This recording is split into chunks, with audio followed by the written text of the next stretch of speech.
Next, question number 2. When a die is thrown, list the outcomes of an event of getting. First part, a prime number. Second part, not a prime number. Third part, a number greater than 5. And last one, a number not greater than 5. So, first of all, we have to find out the total outcome. Okay. After that, we have to find out the possible outcomes which is given appropriate to given statement. Okay.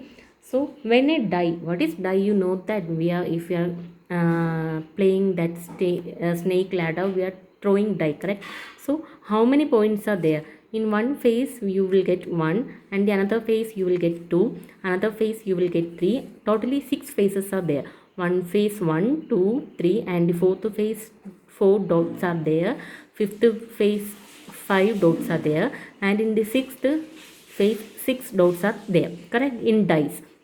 So these are the possible total outcomes when we are throwing a die, that are 1, 2, 3, 4, 5, 6.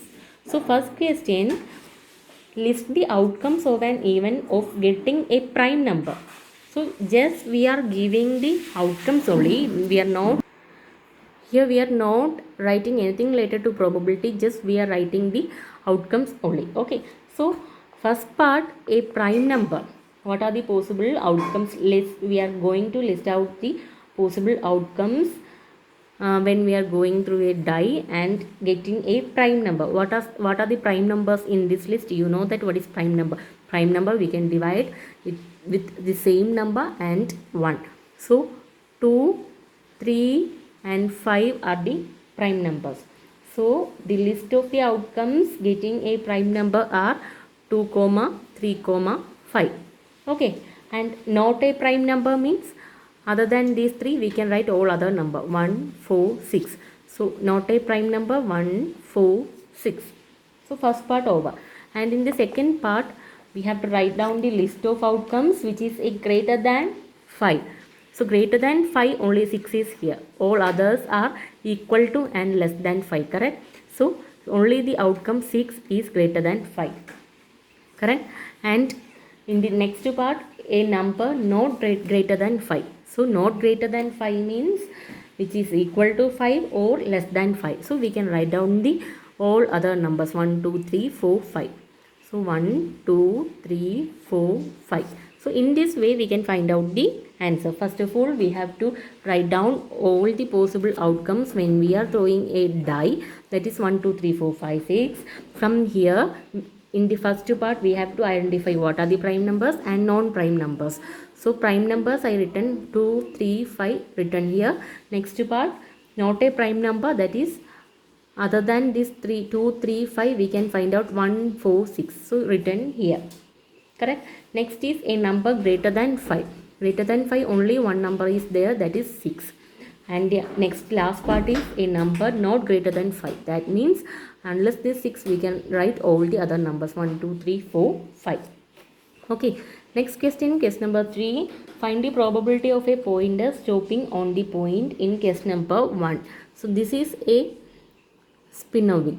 If we are spinning this wheel, the pointer will come any of these letter, correct? We have to find out the probability of pointing that point on the letter D. So already I told you what is the probability. Here we are going to calculate probability, not the possible outcomes. Actually we are going to calculate the probability. What is we are going to calculate here? Probability that the pointer will stop at region D. This we have to calculate. So for calculating probability we have an equation. Equation I am going to write here. Number of possible outcome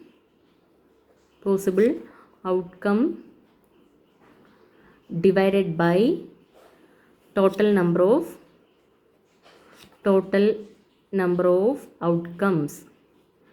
This equation all of you should write in your notebook. Okay.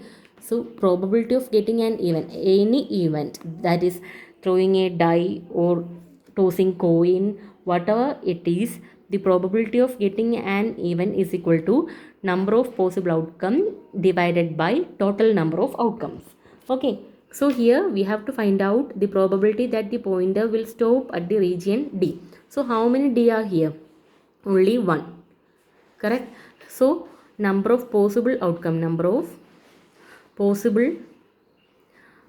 we will get is equal to only 1, because only one D is here in this spinning wheel. So 1, and total number of outcomes are what? Here 1, 2, 3, 4. You have to calculate again this A, because either it can stop here and the pointer can stop here also. So you have to calculate the total number of outcomes, 1, 2, 3, 4, 5. So total number of outcomes is equal to total number of outcomes is equal to what? 5. So probability, easily we can find out probability that the pointer will stop at region D is equal to number of possible outcome is equal to 1 divided by total number of outcomes is equal to 5. So the answer is equal to 1 divided by 5. Okay.